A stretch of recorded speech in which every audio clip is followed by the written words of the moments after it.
Imagine a man who commanded the most powerful military force on the planet, a man whose signature could move borders and whose silence could end bloodlines.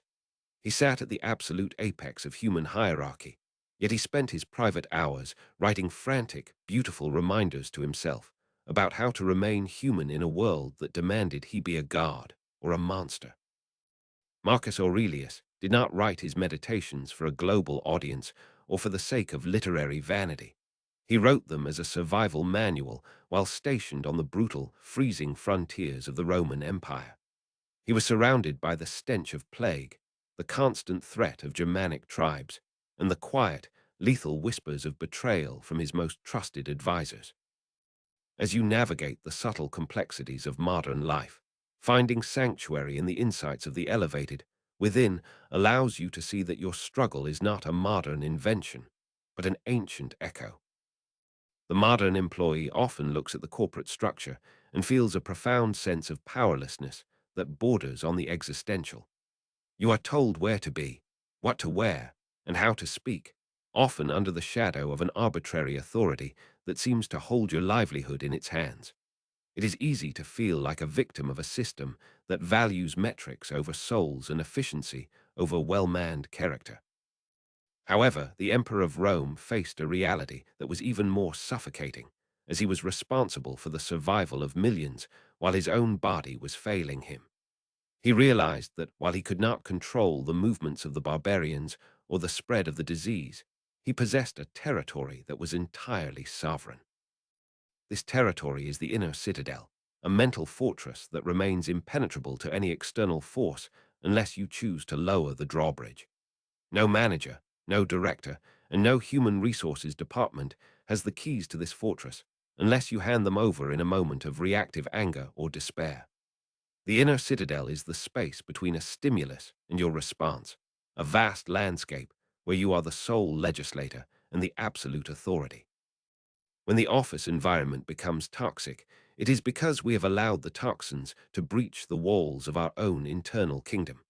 We mistakenly believe that our peace of mind is a product of our environment rather than a product of our judgment. The corporate hierarchy is a labyrinth of ego and insecurity, where people often use their titles as weapons to mask their own internal fragility. You might find yourself trapped in a meeting where the air is thick with passive aggression, or perhaps you are enduring the weight of an impossible workload designed by someone who has never done the task. In these moments, the feeling of being trapped is an illusion created by the belief that your worth is tied to the approval of the hierarchy. Marcus Aurelius looked at the same power structures and realized they were nothing more than a passing shadow in the long light of history. He understood that the only true power is the power of the ruling faculty, the ability to maintain a clear and unpolluted mind regardless of the chaos outside. To survive the modern cubicle, one must adopt the Stoic practice of objective representation, which involves stripping away the emotional narrative we wrap around every event. When a boss raises their voice or delivers a cutting critique, our minds immediately begin to weave a story of insult, fear, and personal failure. We see a threat to our future, an attack on our character, and a sign of impending doom. Objective representation asks us to pause and look at the event with the cold eye of a scientist observing a chemical reaction. You must tell yourself that certain vibrations of air have occurred and that a human being has moved their facial muscles in a specific way. The reality of the situation is that your job description remains exactly as it was 5 minutes before the interaction took place. The air moved, the sound was heard, and the person across from you expressed a state of internal agitation that belongs to them, not to you. By refusing to add the layer of drama, you prevent the event from entering your inner citadel and causing damage to your tranquility. You are not ignoring the situation, but rather seeing it with such clarity that it loses its power to hurt you. This is not a form of passivity, but a form of extreme psychological dominance over your own experience. We often suffer more in our imagination than we do in reality because we allow our minds to catastrophize the mundane friction of the workplace. A missed promotion or a snarky comment from a peer is perceived as a devastating blow to our identity. In the eyes of a Stoic, these are external things that have no inherent moral value. They are neither good nor evil in themselves. They only become harmful when we label them as such and allow them to disturb the harmony of our reason. If you can look at a toxic environment and see it as a series of neutral events that you have the power to interpret, you become untouchable. The pressure of the corporate world often feels unique to our time, but the human heart has been dealing with the same vanity and cruelty for millennia. Marcus Aurelius was surrounded by people who wanted to use him, people who lied to his face, and people who were waiting for him to die so they could take his place. He did not respond with bitterness, but with a renewed focus on his own integrity and his own path. He understood that the behavior of others is a reflection of their own confusion and lack of wisdom, not a reflection of his own value. You can work in a den of vipers and still remain a person of virtue if you remember where your true power lies. The modern office is a testing ground for the soul, a place where your patience and your logic are under constant assault. Instead of seeing your workplace as a prison, you can begin to see it as a gymnasium for the mind, where every difficult interaction is a heavy weight that makes you stronger. The goal is not to change the company culture overnight, as that is often outside of your direct control. The goal is to change your relationship with the culture so that it no longer has the power to dictate your emotional state. You are the emperor of your own internal world, and the cubicle is merely a temporary setting for the exercise of your character. When you strip away the titles, the salaries, and the corporate branding, you are left with the fundamental Stoic truth that your life is what your thoughts make of it. If you think your environment is destroying you, then it will, because you have given it the permission to do so. If you decide that your inner citadel is secure and that no external event can touch your reason, then you are free even in the midst of a toxic storm. This is the blueprint for survival that has lasted 2,000 years, not because it is a comforting thought, but because it is a practical reality. You are not your job, you are not your boss's opinion, and you are certainly not the stress that you carry home at night. The first light of the Roman dawn would often find Marcus Aurelius at his desk, composing a set of instructions that were never meant to be a philosophy for the masses, but a survival guide for his own sanity. Before the petitions of 1,000 citizens reached his ears, and before the maps of crumbling borders were laid at his feet, he engaged in a ritual of mental fortification. He understood that the greatest threat to a person's tranquility is not the external disaster, but the unexpected friction of human interaction. To face the day without a mental map of the terrain is to invite a slow and agonizing emotional death by 1,000 cuts. He began his day by looking directly into the darkest corners of human behavior, not out of cynicism, but out of a profound commitment to reality. The morning warning is a deliberate act of premeditation where you acknowledge the inevitable presence of meddling, ungrateful, arrogant, dishonest, jealous, and surly individuals. In the modern workspace, this translates to the quiet dread you feel before opening your inbox or the tension that tightens your shoulders as you walk toward the conference room. Most people spend their commute hoping for a good day, which is a fragile strategy that places their happiness in the hands of the most unstable people in the building. By hoping for the best, you leave yourself wide open to the devastating impact of the worst, turning every minor annoyance into a personal catastrophe. Marcus suggests a radical inversion of this hope, where you greet the morning by shaking hands with the possibility of betrayal and incompetence. This practice is the art of negative visualization, a mental exercise designed to drain the power from a toxic environment before you even step foot in the office. When you tell yourself that you will encounter the credit stealer and the passive-aggressive manager, you are essentially vaccinating your soul against their influence. The shock of a colleague taking credit for your hard work is what causes the most damage, as it shatters your expectation of fairness and professional courtesy. However, if you have already accepted that credit stealers exist and that you will likely encounter one by noon, the event loses its ability to surprise your nervous system. You are no longer a victim of their malice, but a witness to a predicted natural phenomenon. much like a meteorologist observing a storm they saw forming on the horizon. Consider the passive-aggressive email that arrives just as you are trying to find your focus, dripping with hidden barbs and thinly veiled insults.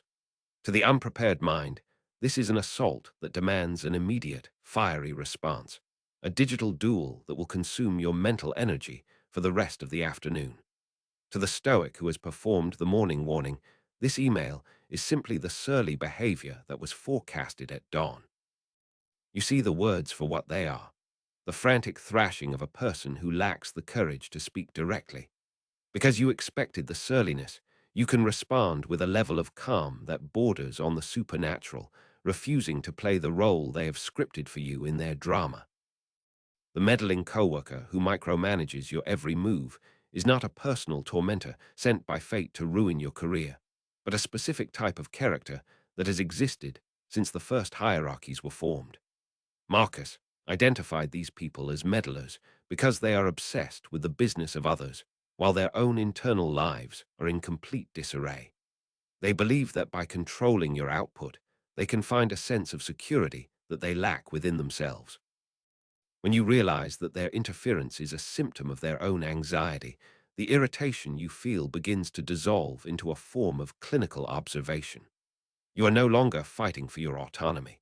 You are observing the mechanics of a frightened mind, attempting to assert dominance over its environment.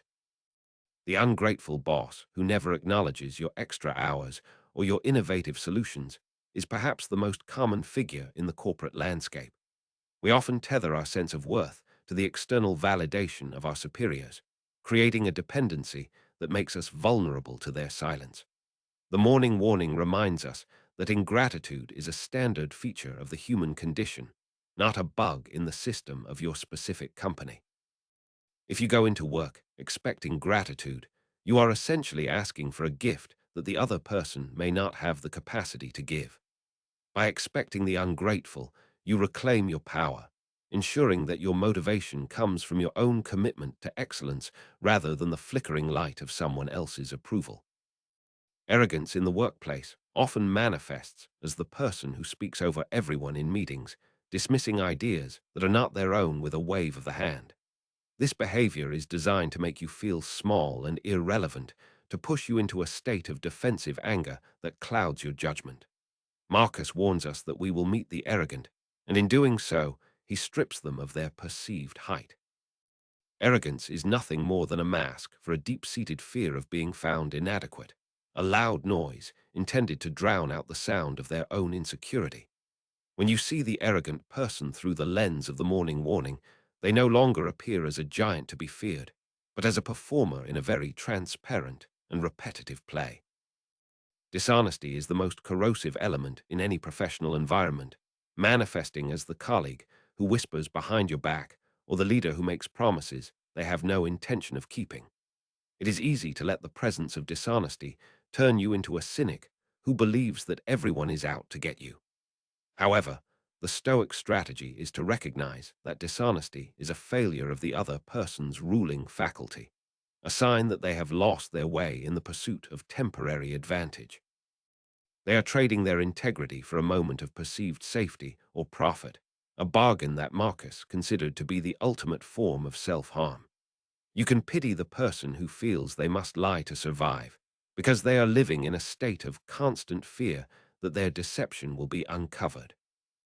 The jealous coworker is perhaps the most dangerous, as their toxicity is often hidden beneath a veneer of friendliness until the moment they can sabotage your progress. Jealousy is a poison that the individual drinks while hoping the other person dies, a self-inflicted wound that stems from an inability to see their own value. When you encounter jealousy in the office, the morning warning allows you to see it as a compliment that has been distorted by a broken mind. They are jealous because you possess something they value but cannot find within themselves, whether it be your talent, your composure, or your trajectory. Instead of meeting their jealousy with your own, you can observe their struggle with a sense of detached compassion, knowing that their internal world is a place of constant comparison and lack. The surly individual is the one who brings a cloud of negativity into every room, the person whose very presence seems to drain the oxygen from the environment. They are the ones who complain about every change, find fault in every success, and seem to take a perverse pleasure in the misery of others. Marcus reminds us that we will encounter these people, and we must not let their mood become our own. Their surliness is a reflection of their own internal weather, a storm that has nothing to do with you unless you choose to stand out in the rain with them. By acknowledging the surly in the morning, you build a roof over your mind that keeps you dry regardless of how much they choose to downpour.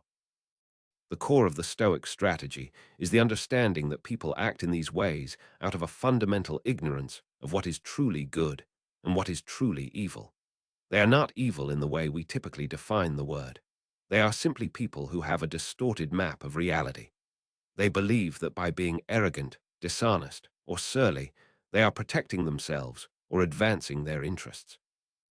They are like people trying to navigate a forest in the dead of night without a torch, bumping into trees and falling into ditches. When you realize that their toxicity is a result of their blindness, your primary emotion shifts from a hot, reactive anger to a cool, stable pity. It is difficult to be truly angry at a person who cannot see, even if their blindness causes them to stumble into you and knock you over. You do not take the collision personally because you understand the limitation of the person who caused it. In the same way, the toxic coworker is morally blind, unable to see that their behavior is destroying their own character and their own peace of mind. They are trapped in a cycle of reaction and fear, and your anger only serves to bind you to that same cycle. By choosing pity over anger, you maintain your superior position within your own inner citadel, refusing to let their confusion dictate your emotional state. This shift in perspective is not a sign of weakness or a way of letting people walk over you, but a form of extreme psychological resilience. It allows you to address the behavior without becoming infected by the emotion behind it. You can still set boundaries, you can still report misconduct, and you can still defend your work, but you do so with the clarity of a surgeon rather than the heat of a combatant. You are operating from a place of reason, which is a far more effective tool for navigating a toxic environment than the blind lashing out of a wounded ego. The morning warning gives you the distance necessary to see the office for what it is, a laboratory of human behavior. When you walk into the office after this morning ritual, you are no longer a participant in the chaotic emotional exchange that defines most workplaces. You are an observer, a student of the human condition who is interested in how these different archetypes interact with one another. You watch the meddler try to meddle and the arrogant try to dominate, and you see it all as a predictable set of movements. This detachment is your greatest asset, as it prevents you from being pulled into the gravity of other people's dysfunctions. You are in the environment, but you are not of the environment, a distinction that is essential for long-term survival in any high-stress career. The toxic environment thrives on your reaction. It needs your anger, your fear, and your frustration to sustain itself. When you deny the environment those reactions through the practice of the morning warning, you become a dead end for the toxicity. It reaches you and it stops, unable to find a foothold in a mind that has already accounted for its arrival. This is the true meaning of being the master of your soul in a world that wants to own your attention and your emotions. You are not waiting for the company to change or for the toxic people to be fired.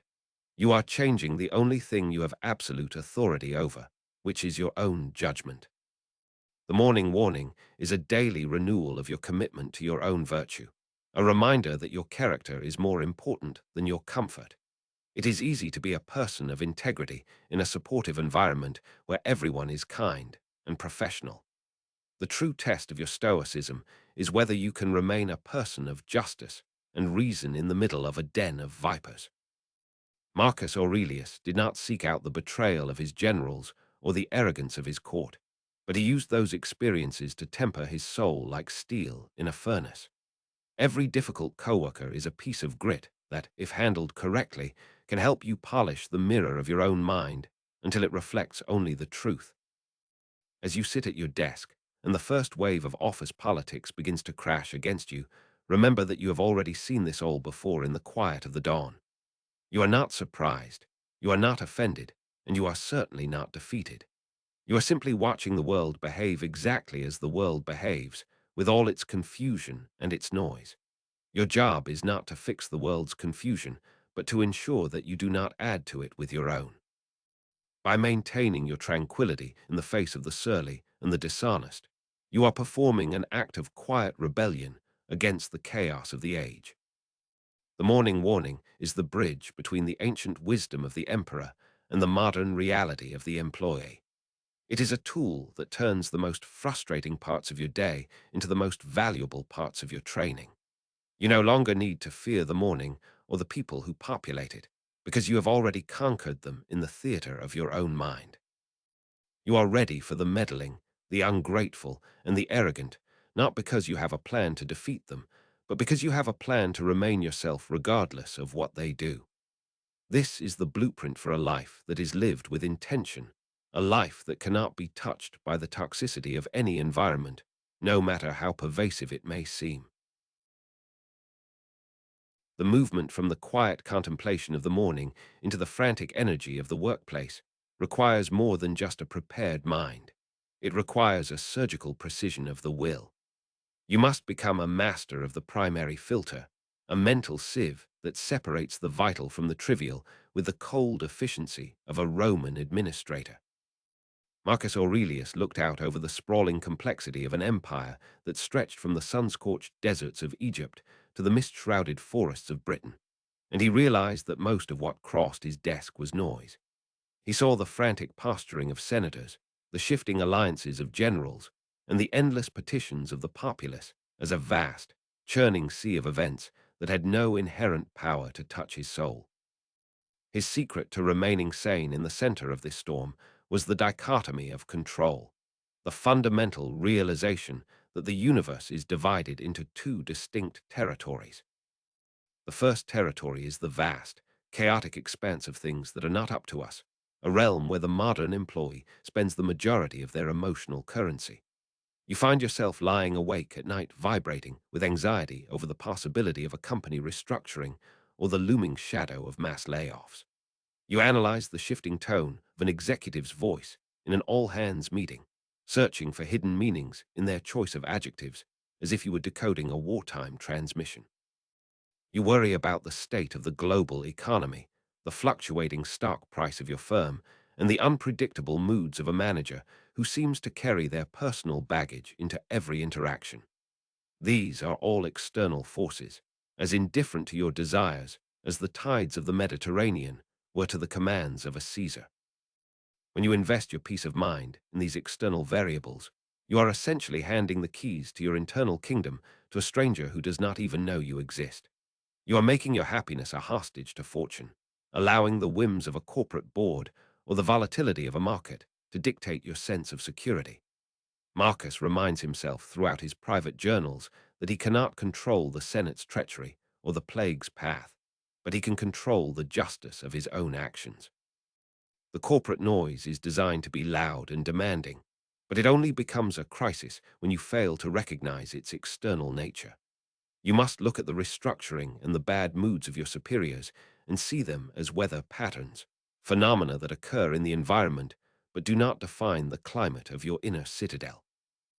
The second territory is the internal kingdom, the small but absolute sovereign space of things that are entirely up to us. This is the realm of your own judgment, your own intentions, and your own character, the only place where you truly have the power to act. In the toxic office, your work ethic is an internal. The recognition you receive for that work is an external. Your commitment to speaking the truth with clarity and kindness is an internal. How that truth is received by a defensive peer is an external. By shifting your focus from the outcome to the effort, you move from the position of a victim to the position of a master. You are no longer waiting for the world to give you permission to be at peace, because you have realized that peace is a product of your own ruling faculty. Consider the pervasive fear of the layoff, a threat that modern management often uses as a silent whip to maintain a state of low-level panic. To the Stoic, a layoff is a change in external circumstances, a shift in the landscape that requires a new set of responses. It is not an indictment of your worth or a failure of your character, but a movement of the machine that is beyond your direct influence. If you have done your work with excellence and maintained your integrity, you have already succeeded in the only way that matters. The loss of a job title is merely the loss of a mask, while the preservation of your reason is the preservation of your life. When you stop fighting the possibility of loss, you gain a level of professional courage that makes you more valuable than those who are paralyzed by fear. This radical ownership of the internal requires you to stop blaming the environment for your emotional state. It is a common refrain in the modern cubicle to say that a manager made you angry or a coworker made you stressed. Marcus would argue that no one can make you feel anything without your consent, as the emotion is a result of the judgment you have placed upon the event. The manager provided the stimulus, but you provided the reaction by labeling their behavior as an intolerable insult. If you strip away the label, you are left with a person who is acting according to their own confused nature, and you are left with your own ability to remain unmoved. The toxicity of the environment cannot enter your mind unless you open the door and invite it to sit at your table. To apply this practically, you must engage in the exercise of the circle of influence, a mental mapping of every stressor that currently occupies your thoughts. Take the list of grievances you carry, the unfair deadlines, the lack of resources, the personality clashes, and place them into two columns. In the external column, you place everything that is not within your direct power to change, which usually includes the personalities of your colleagues and the strategic direction of the company. For these items, you practice the art of amor fati, the love of fate, which is the willing acceptance of reality as it is. You do not merely tolerate the difficult boss. You accept them as a necessary part of the landscape, a specific challenge that has been placed in your path to test your resolve. Acceptance is not a form of surrendering your agency, but a way of conserving your energy for the battles that actually matter. When you stop resisting the reality of a toxic culture, you stop leaking the mental fuel that you need to do your job and maintain your boundaries. You look at the dysfunction and you say, yes, this is the current state of things, and I will work within this framework without allowing it to corrupt my reason. This is the mindset of the elite athlete who plays in the rain or the soldier who marches through the mud. They do not waste time wishing for the sun, because their objective remains the same regardless of the weather. Your objective is to act with virtue, and a toxic office provides a more rigorous training ground for that virtue than a peaceful one ever could. The internal column is where you take radical ownership of your response, your boundaries, and your commitment to your own standards of excellence. If the environment is chaotic, your internal response is to be the eye of the storm, the one person who remains calm when everyone else is reacting with hysteria. If the communication is poor, your internal response is to be a model of clarity and directness in every interaction you have. You do not wait for the company to provide a healthy culture. You carry your own culture with you into every meeting and every email. You are the architect of your own experience, and you realize that your character is the only thing that you will take with you when you eventually leave this role. The dichotomy of control is the ultimate tool for sorting the corporate noise because it provides an immediate answer to every problem. When a new policy is announced that seems nonsensical or unfair, you ask yourself if you have the power to change it. If the answer is no, then the policy is a neutral external event that requires your adaptation, not your emotional distress. If the answer is yes, then you take the necessary steps to influence the situation with reason and courage, but you remain detached from the final result. You do not attach your ego to the success of your suggestion because the decision-making of others is always an external factor. This detachment is what allows you to be bold without being fragile, a combination that is rare and highly effective in any hierarchy. We often mistake activity for control, believing that if we worry enough or talk about a problem enough, we are somehow influencing the outcome. This is a form of magical thinking that leads to burnout and a sense of perpetual frustration. The Stoic understands that most of the energy spent in the office is wasted on the uncontrollable, a frantic treading of water that does nothing but exhaust the swimmer. By withdrawing your energy from the external column, you find that you have a massive surplus of focus to apply to the things that are actually up to you. You become more productive, more creative, and more resilient, not because you are working harder, but because you have stopped fighting the inevitable. Amor fati is the highest expression of this philosophy, the ability to look at a difficult situation and see it as fuel for your growth. Marcus Aurelius likened the mind to a fire that consumes everything thrown into it, growing brighter and stronger with every obstacle it encounters. A toxic manager is not a barrier to your career. They are a weight in the gymnasium of the soul, a specific tool designed to strengthen your patience and your ability to remain professional under fire. If you can maintain your composure in the presence of a bully, you have developed a level of emotional intelligence that will serve you in every future endeavor. You do not just accept the toxicity, you use it as the raw material for your own transformation. The modern workplace is a hall of mirrors where everyone is reflecting each other's anxieties and insecurities, creating a feedback loop of stress that feels impossible to escape. The dichotomy of control is the hammer that breaks the mirrors, allowing you to see the reality of the situation without the distortion of the group's panic. You realize that the urgency of a deadline is often an artificial construct designed to mask a lack of planning, and you refuse to let that artificial urgency become a real internal crisis. You see that the office politics are a game played by people who have forgotten their own worth, and you choose to play a different game, one where the only score that matters is the integrity of your own mind. This perspective creates a profound sense of freedom that is often interpreted by others as a form of quiet power.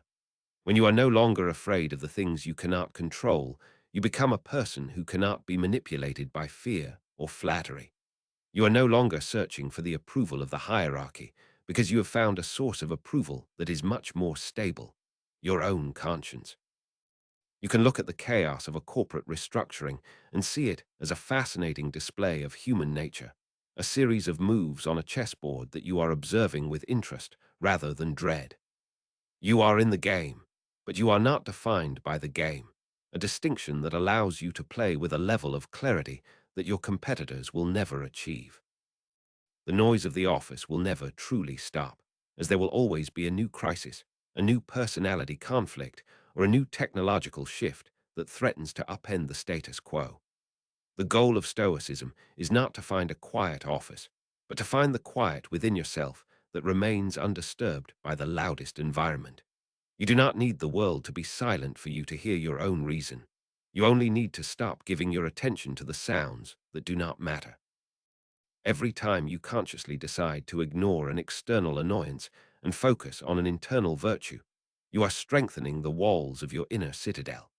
You are becoming a person who is capable of surviving and thriving in any environment because you have mastered the art of sorting the signal from the noise. As you navigate the rest of your day, keep the two columns of the dichotomy of control at the forefront of your mind. Before you allow your heart rate to rise or your temper to flare, ask yourself which column the current event belongs to. If it is in the external column, let it pass through you like a ghost, granting it no more substance than a shadow on the wall. If it is in the internal column, give it your full, undivided attention and take radical ownership of your response.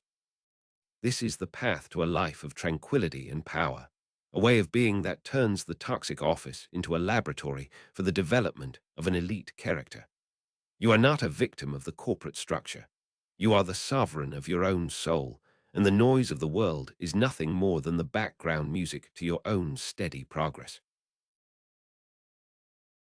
The air in the imperial palace was never truly still, for it was thick with the invisible currents of ambition and the sharp scent of hidden agendas.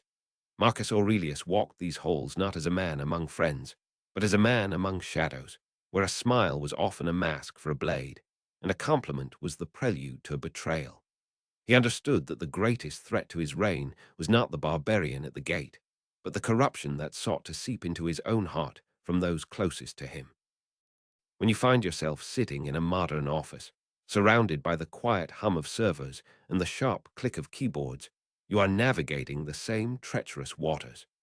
You are surrounded by people who may view your success as their failure, and who use the tools of gossip and manipulation to carve out a sense of security in an uncertain world. It is in this environment that the temptation to descend into the mud becomes almost overwhelming, as the survival instinct whispers that you must become a predator to avoid being the prey.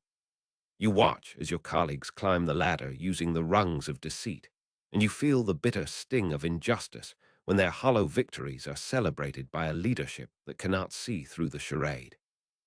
The mind begins to craft a dangerous logic, suggesting that if the game is rigged, you must learn to cheat better than the rest. You consider the sharp retort, the strategic omission of information, or the subtle undermining of a rival as necessary evils in a world that has forgotten the value of character.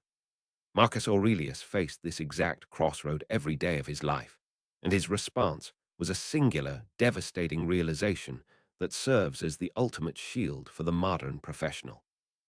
He wrote that the best revenge is to not be like that, a statement that at first glance seems almost too simple to be effective against the complex malice of a toxic workplace. However, this is not a call for passivity or a naive hope that your goodness will eventually be rewarded by the system. It is a declaration of independence from the behavior of others, a refusal to allow the toxicity of your environment to dictate the architecture of your soul. When you adopt the tactics of the snakes around you, you have already lost the only war that truly matters, which is the preservation of your own integrity.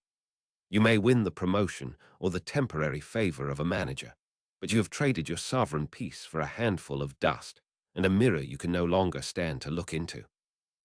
To not be like that is to recognize that the person who backstabs or gossips is suffering from a profound internal sickness, a blindness of the mind that prevents them from seeing the futility of their actions. They are driven by a frantic fear that there is not enough for everyone, and that their only hope for survival is to diminish the light of others. When you respond with your own malice, you are essentially admitting that their worldview is correct, and that you are just as frightened and small as they are. By maintaining your own standards of conduct regardless of the surrounding decay, you are asserting a form of power that they can neither understand nor touch. You become an anomaly in their world, a person whose value is self-contained and whose character is not for sale at any price. The pursuit of virtue as the only good is the cornerstone of this defense, a philosophy that simplifies the chaotic choices of the workday into a single, binary question. You must ask yourself if an action strengthens or weakens your character, regardless of the external outcome it might produce. If winning a conflict requires you to lie, then the win is actually a loss for your ruling faculty, the part of you that is responsible for reason and justice. The corporate world often rewards the vice of the moment, but the Stoic looks at the long arc of a human life and realizes that a clean conscience is the only possession that provides lasting tranquility. You are not working for the company or for the boss. You are working for the person you are becoming through every choice you make between 9 and 5. This leads to the development of a personal constitution, a set of non-negotiable principles that you carry with you like a Roman legionary carried his standard into battle. Your constitution might state that you will never speak ill of a colleague behind their back, that you will always give credit where it is due, and that you will meet every provocation with a calm and rational response. These are not suggestions for when times are easy. They are laws for when the environment is at its most corrosive. When the office culture begins to decay into a cycle of blame and resentment, your constitution provides you with a fixed point in the storm. You do not need to look at what others are doing to decide how to act, because your instructions are already written within the walls of your own mind. Staying professional in a decaying culture is an act of quiet, persistent rebellion that requires a level of discipline most people will never achieve. It means continuing to produce excellent work even when your efforts are ignored, and maintaining a spirit of cooperation even when you are met with obstruction.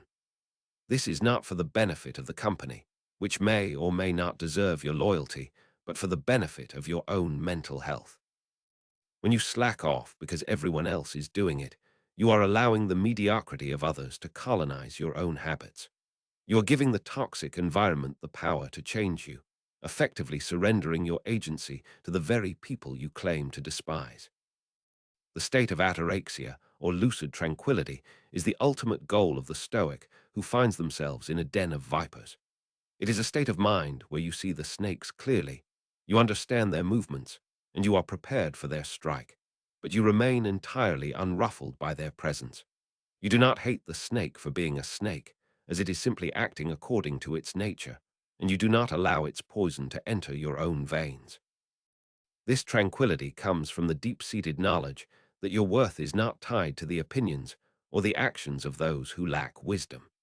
You move through the office with a sense of detached observation, doing what is necessary, and just while keeping your emotional center far above the reach of the petty dramas that consume your peers. When you refuse to engage in the gossip that fuels the office fire, you become a dead end for the toxicity, a place where the rumors go to die. People will eventually start bringing their malice to you because they find no resonance in your silence, and this isolation is actually a form of protection. You are creating a boundary that is respected not because it is loud, but because it is consistent and immovable. The snakes will continue to hiss at one another, but they will find that their fangs cannot penetrate the armor of a person who simply refuses to play their game. This is the true meaning of the best revenge. It is the realization that your life is operating on a plane of existence that they cannot even perceive. The temptation to backstab a colleague who has wronged you is a natural impulse of the ego, a desire to restore a perceived balance of power through a counterstrike. However, the Stoic realizes that the person who wronged you has already punished themselves by becoming a person who is capable of such an act. They are living in a state of constant anxiety, always looking over their shoulder to see who might be doing to them what they have done to others. By refusing to retaliate, you break the cycle of harm and maintain your own freedom from that internal prison. You do not need to bring them to justice, because their own character is a life sentence of unrest and dissatisfaction. Integrity is not a burden that you carry, but a light that makes your own path easier to navigate in the darkness of a toxic environment. When you are consistent in your virtue, you remove the need for the complex mental gymnastics required to maintain a web of lies or a series of masks. You are the same person in the meeting as you are in the break room, and the same person to your subordinates as you are to your superiors. This simplicity of being is a source of immense psychological strength, as it prevents the fragmentation of the self that often occurs in high-stress corporate roles. You are a unified whole, standing firm on the foundation of your own reason while the world around you shifts and crumbles. The corporate structure often incentivizes the worst aspects of human nature, creating a survival of the fittest mentality that rewards aggression and deceit. In such a system, the person who maintains their integrity is often viewed with suspicion or even contempt, as their very presence is a silent critique of the surrounding corruption. You must be prepared for the fact that your virtue may not lead to immediate external success, and that you may even be marginalized by those who find your standards threatening. Marcus Aurelius was the most powerful man in the world, yet he felt this same isolation from those who sought only power and pleasure. He found his companionship in the company of his own thoughts and the wisdom of those who had walked the path of reason before him. Your personal constitution is the only thing that belongs to you in the workplace, as your title, your salary, and your desk can be taken away in an instant. If you have built your identity on these external things, you are a slave to the whims of the hierarchy and the movements of the market. If you have built your identity on your character, you are a master who can never be truly impoverished by a layoff or a demotion. The toxic office is a testing ground for this theory, a place where the heat of the environment either tempers your steel or turns you to ash. Every time you choose the virtuous path over the easy one, you are adding a brick to the fortress of your own self-respect. The snakes in the office are often driven by a desperate need for validation, a hunger that can never be satisfied because it is rooted in a lack of internal worth. They seek to fill the void with the praise of others or the accumulation of status symbols, but the void only grows larger with every external acquisition. When you see their behavior through this lens, your anger turns into a form of clinical pity as you realize they are trapped in a nightmare of their own making. You do not need to compete with them for the scraps of the corporate table, because you are feasting on the internal satisfaction of a life lived according to nature. This perspective allows you to be kind to them without being a doormat, and to be firm without being cruel. Toxic environment often tries to convince you that you are the one who is crazy for wanting to act with honesty and fairness. The gaslighting of a dysfunctional culture can make you doubt your own values, as the collective behavior of the group creates a new and distorted reality. In these moments, you must return to the meditations of the emperor and remember that truth is not a matter of consensus.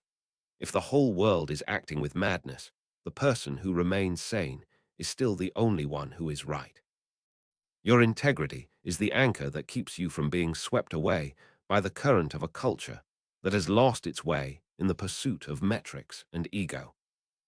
The best revenge is also a form of leadership, even if you do not have a formal title that grants you authority over others. By modeling a different way of being, you provide a silent permission for others who may be struggling with the same toxic dynamics to reclaim their own character. There are always people in a decaying culture who are looking for a sign that it is possible to survive without becoming a monster. When you stand firm in your personal constitution, you become a lighthouse for those who are lost in the fog of the office politics. Your influence spreads not through commands, but through the undeniable weight of your example, creating a ripple of sanity in a sea of dysfunction. Maintaining your integrity among the snakes requires you to be hyper-aware of your own triggers and the subtle ways that the environment attempts to pull you down. You must watch your own mind with the same vigilance that a sentry watches a dark horizon, looking for the first signs of resentment or the initial impulse to join in the gossip. When you feel the urge to lash out, you must pause and ask yourself if this response is worthy of the person you have decided to be. The space between the stimulus of an insult and your response is where your freedom lives, and every time you choose reason over reaction, you are expanding that territory. You are training your brain to operate on a higher level of functioning, one that is governed by logic rather than the primitive survival instincts of the limbic system. The professional world is a marathon of character, and those who survive with their souls intact are the ones who have learned to pace themselves with the steady rhythm of virtue. The snakes often burn out in a blaze of their own making, as the bridges they have burned and the enemies they have made eventually catch up to them.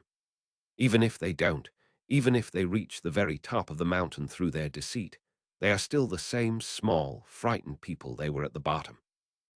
You, on the other hand, are growing stronger and more tranquil with every passing year, because you have invested in the only asset that never depreciates. Your career is merely a backdrop for the much more important work of your own self-mastery. Ataraxia is not a destination that you reach and then stay at forever.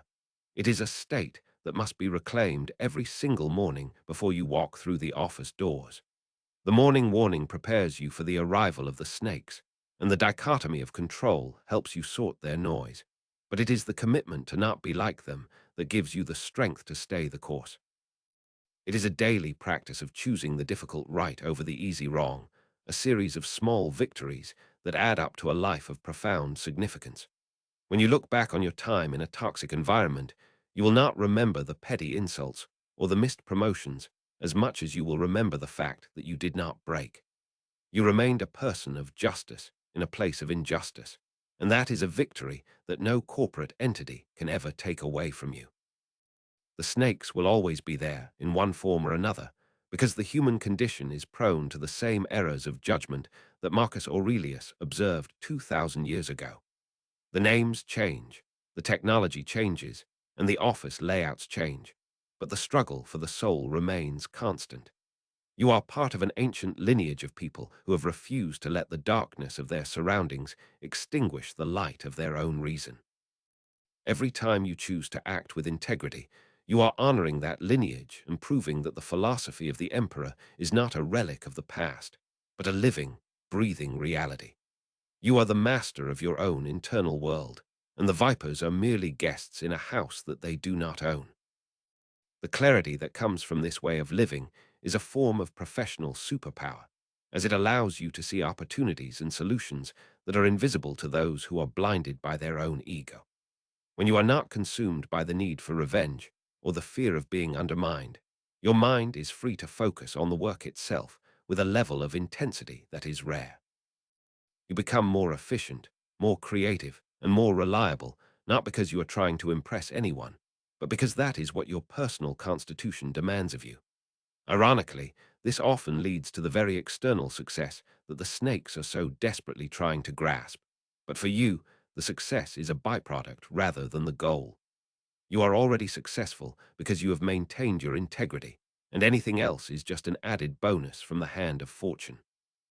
As the workday comes to a close and you prepare to leave the office, you should perform a brief audit of your actions, looking at where you succeeded in maintaining your integrity and where you might have faltered.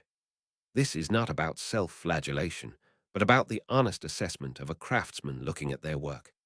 If you were pulled into a moment of gossip or allowed a manager's temper to disturb your peace, you simply acknowledge it and resolve to be more vigilant tomorrow.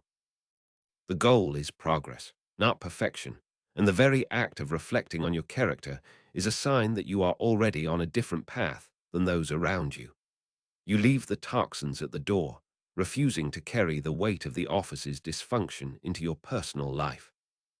The world outside the office is vast and full of beauty, a reminder that the dramas of the cubicle are a tiny and insignificant part of the human experience. When you walk out into the air, you should feel a sense of relief, not just because the work is over, but because you have emerged from the laboratory of the day with your character intact. You have faced the snakes, and you have not been bitten, or if you were, the poison found no purchase in your system. You are free to enjoy your life because you are not haunted by the things you had to do to survive the day. You are the sovereign of your own soul, and your kingdom is at peace. The philosophy of Marcus Aurelius is a blueprint for a life that is lived from the inside out, where the external world is the theater, but the internal world is the reality. It is a reminder that you have the power to be a person of virtue in any circumstances, and that the more difficult the circumstances, the more valuable the virtue becomes. The toxic office is not a tragedy to be endured, but a training ground to be utilized for the development of a mind that is as steady as the stars. You do not need to wait for a better job or a better boss to begin living a life of excellence. You can start the moment you decide that your character is your own responsibility. The best revenge is to not be like that, and the best life is to be exactly who you were meant to be, a rational, just, and tranquil human being. The quiet strength of this position is that it cannot be defeated by any external force, because it does not rely on any external force for its validity. A manager can take your project, a colleague can take your credit, and a company can take your job, but no one can take your decision to act with integrity. This is the ultimate form of job security, a security that comes from knowing that you are capable of maintaining your own worth regardless of the environment. You are no longer a victim of the snakes, but a person who has learned to walk among them without fear. Your tranquility is a fortress that you carry with you, a sanctuary that is always available to you in the midst of the noise. As you prepare for the challenges of tomorrow, remember that the office is merely a temporary setting for the eternal work of building your character. The people you encounter are the raw material for your practice, providing you with the exact friction you need to polish your own mind. You do not wish for an easier day, but for a stronger will and a clearer vision. You are ready for the meddling, the ungrateful, and the arrogant, and you are especially ready for the temptation to be like them. You will meet the morning with the same steady resolve that the emperor brought to the frontiers of the empire, knowing that the real battle is always won within. The path of the Stoic is not an easy one, but it is the only one that leads to a life of true freedom and dignity in a world that often demands the opposite. You are choosing to be a person of substance in a world of shadows, a person of truth in a world of spin. This choice is the highest expression of your humanity, an act of courage that defines you more than any title or salary ever could. You are not just surviving the toxic work environment. You are using it to become a version of yourself that is unbreakable. The best revenge is already yours, for you have chosen to be a person that the snakes can never hope to become. The transition from the morning warning into the heat of the workday is where the theoretical armor of the philosopher meets the abrasive reality of the world. It is one thing to acknowledge the existence of the arrogant and the ungrateful in the silence of dawn, but it is another matter entirely to maintain your composure when their actions directly threaten your livelihood or your peace of mind. Marcus Aurelius did not view these difficult interactions as unfortunate interruptions to his life, but as the very substance of his life's work. He famously wrote that the impediment to action advances action, and that what stands in the way becomes the way. This is not merely a comforting thought to help one endure a bad day. It is a fundamental law of psychological alchemy that turns the lead of a toxic environment into the gold of an elite character. To understand this is to realize that your most difficult coworker is not a barrier to your success, but the primary instrument of your development. Consider the metaphor of the fire that Marcus used to describe the ruling faculty of a healthy mind. A small, flickering candle is easily extinguished by a sudden gust of wind or a splash of water, just as a fragile ego is crushed by a minor critique or a missed deadline. However, a great and roaring blaze consumes everything that is thrown into it, using the very things that would extinguish a lesser flame as fuel to grow even brighter and more intense. In the context of a toxic office, every unfair criticism, every micromanaged task, and every instance of corporate gaslighting is a fresh log thrown onto the fire of your resilience. If you are operating with the mind of a Stoic, you do not wish for the fire to be left alone. You welcome the fuel because you know that the heat of the struggle is what tempers the soul. The more resistance you face, the more opportunities you have to practice the virtues of patience, justice, and self-control. The micromanaging boss is perhaps the most pervasive obstacle in the modern corporate landscape, a figure who seems designed to stifle creativity and erode autonomy. From a standard perspective, this individual is a source of constant stress and a hindrance to your professional progress. Through the lens of the meditations, however, this manager is reframed as a personal trainer for your patience and your attention to detail. Every time they demand an unnecessary update or question a minor decision, they are providing you with a high-intensity repetition in the gymnasium of the mind. You are learning to remain calm under a level of scrutiny that would break a less disciplined professional.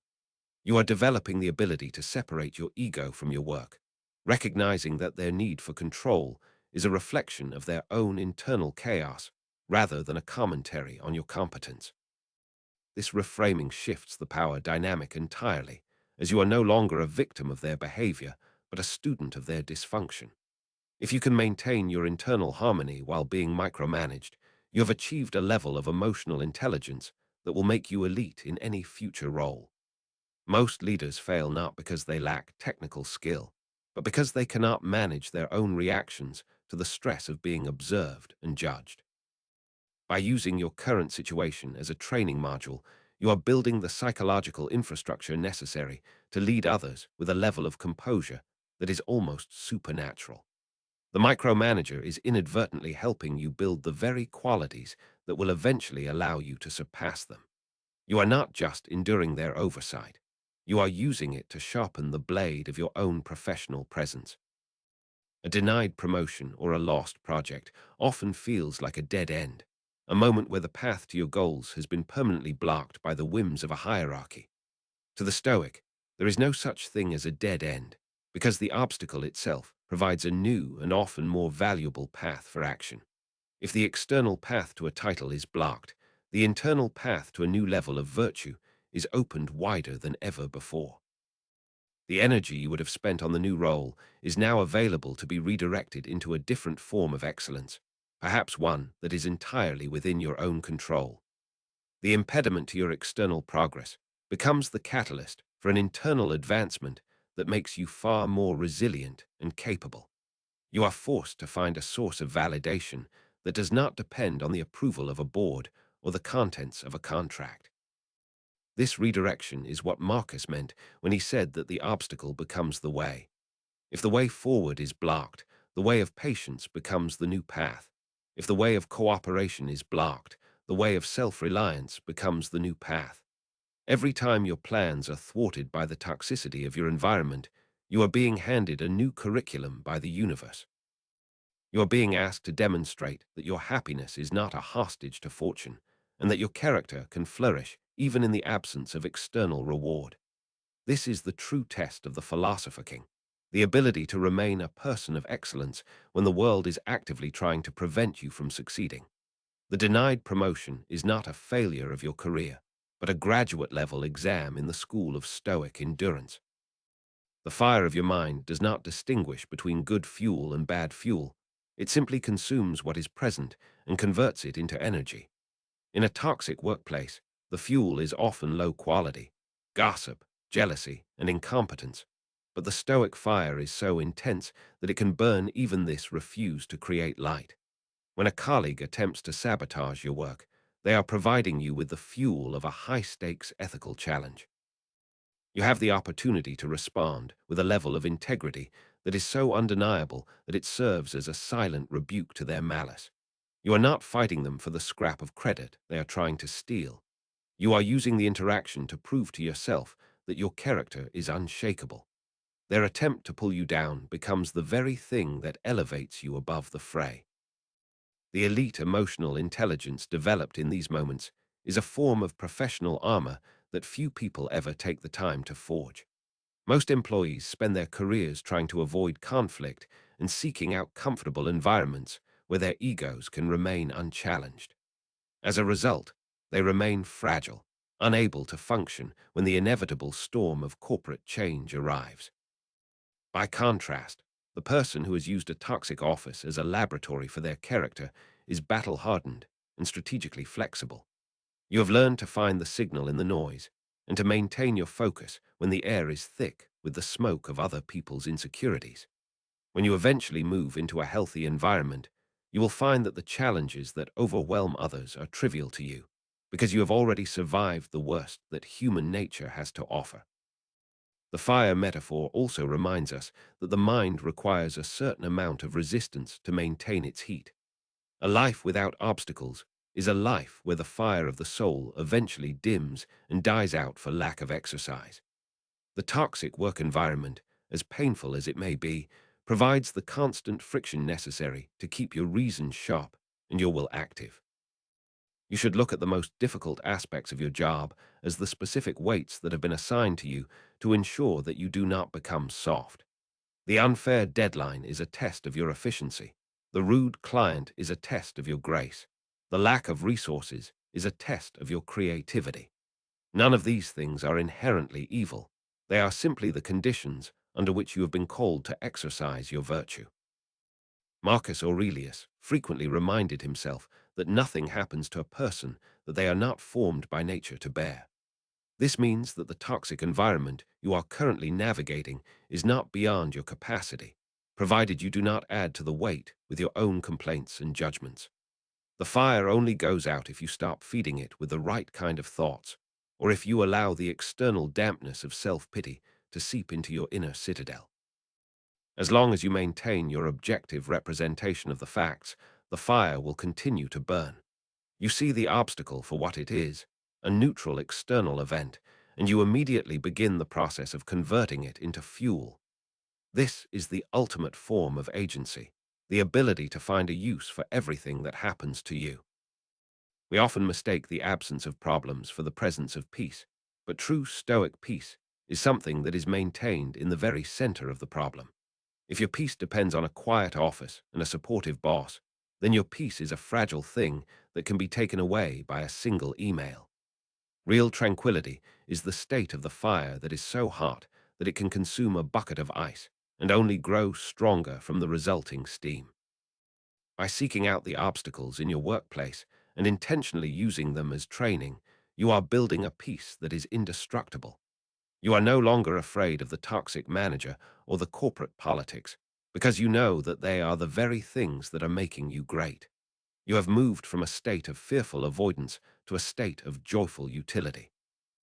The concept of the training module allows you to view your career as a long-term progression of skill rather than a series of immediate wins and losses. In this view, the years you spend in a difficult company are not wasted years.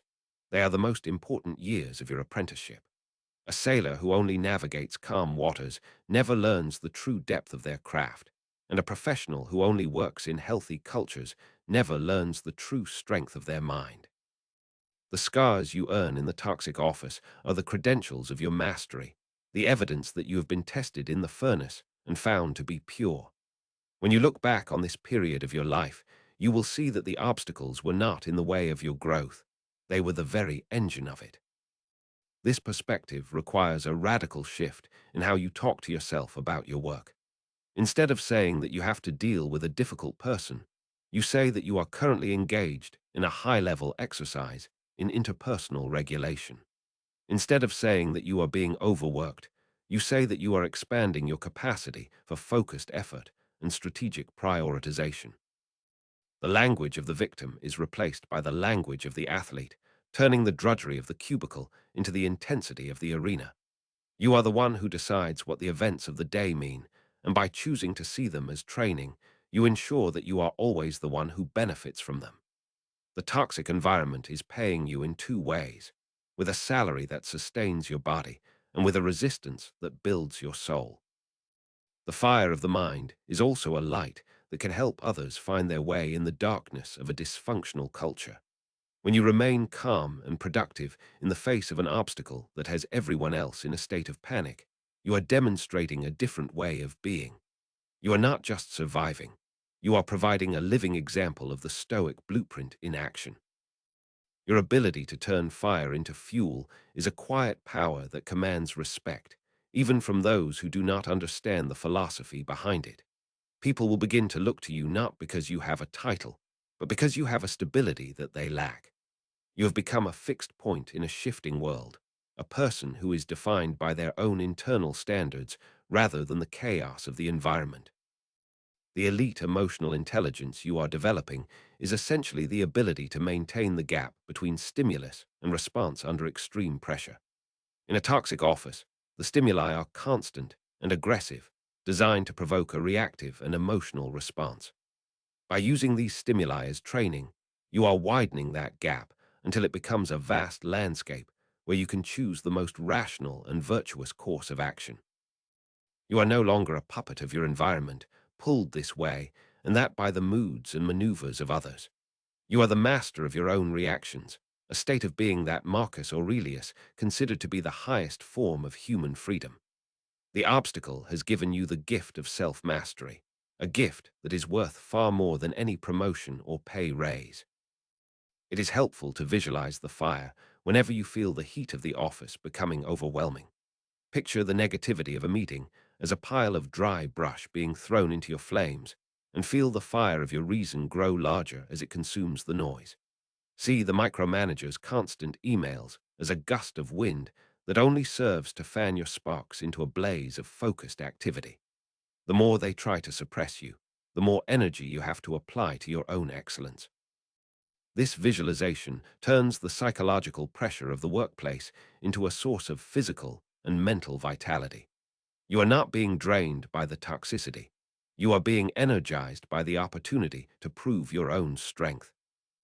This approach to obstacles also protects you from the long-term effects of burnout, which is often caused by the feeling of being powerless in the face of constant stress. When you see the stress as fuel for your training, you are no longer powerless.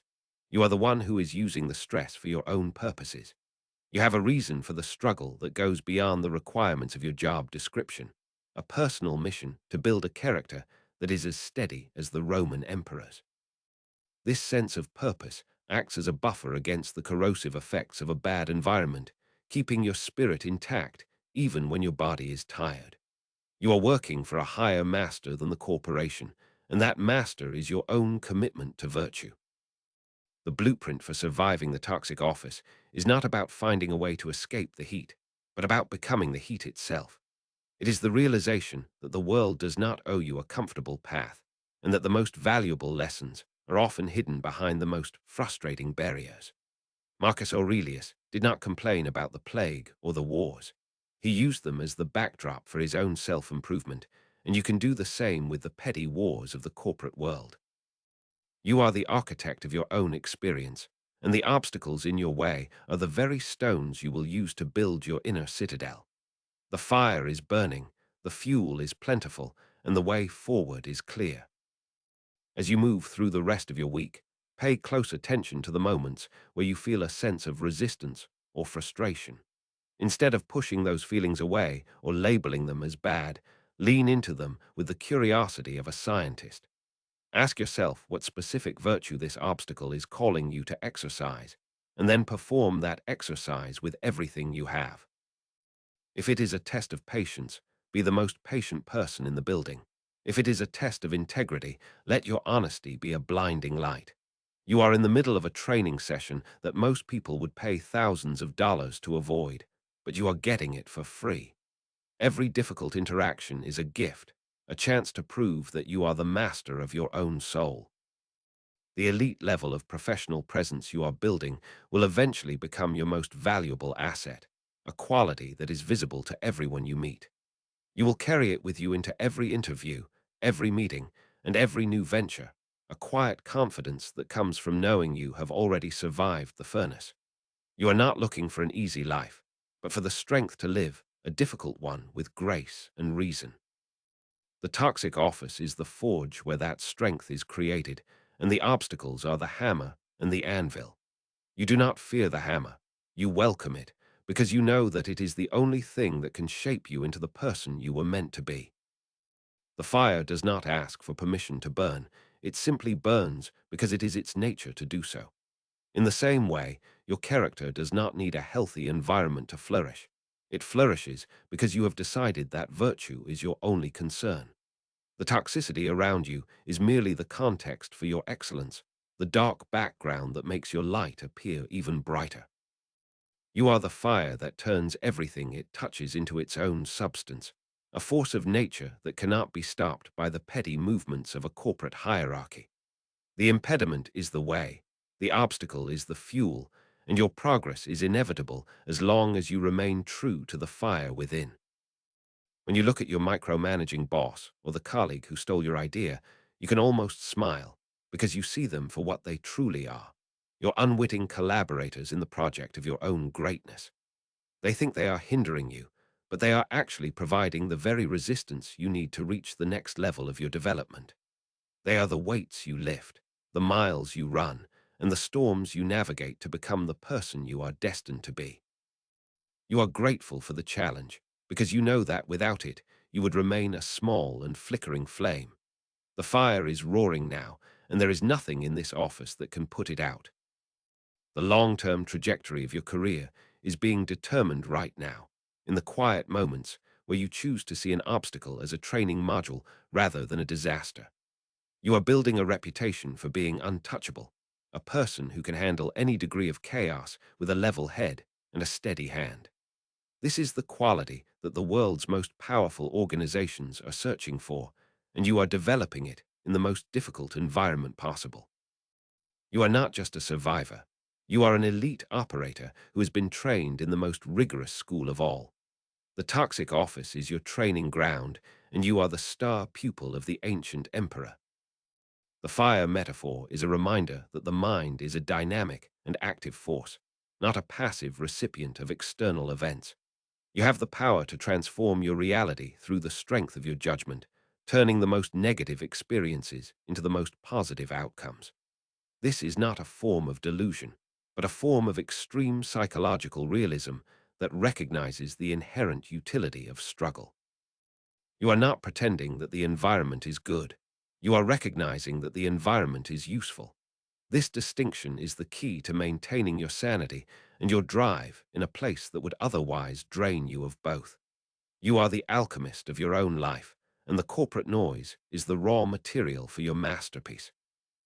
As you sit in your next meeting, surrounded by the ego and the insecurity that define the toxic workplace, remember the roaring blaze of the Stoic mind. See every passive-aggressive comment and every shifting deadline as a fresh log being thrown into your fire. Feel the heat of your own reason as it consumes the negativity and converts it into a brilliant and steady light. You are not a victim of the room. You are the most powerful force in it because you are the only one who is using the room for their own growth. The fire is burning, the fuel is plentiful, and you are exactly where you need to be to become the master of your own soul. The blueprint for survival is now a blueprint for dominance, as you have moved from merely enduring the toxicity to actively profiting from it. You are no longer waiting for the weekend or the next vacation to find your peace, because you have found a way to create peace out of the very things that try to destroy it. You are the emperor of your own internal empire, and the cubicle is your frontier. Every challenge is a chance to expand your territory, to push the boundaries of your patience and your wisdom just a little bit further. You are the fire that grows brighter with every obstacle, and the world has nothing that can extinguish you. The fire of your internal resolve is a powerful shield, but even the strongest flame can feel overwhelmed when the walls of the environment seem to be closing in. There is a specific kind of claustrophobia that exists within the modern workplace, a sensation that the four walls of your cubicle or the digital boundaries of your inbox represent the entirety of the known universe. When a deadline is missed or a superior delivers a sharp rebuke, the world shrinks until that single moment of friction occupies every corner of your consciousness. You feel the physical manifestations of a life-threatening crisis, the racing heart and the shallow breath, because your perspective has become so narrow that you can no longer see the horizon.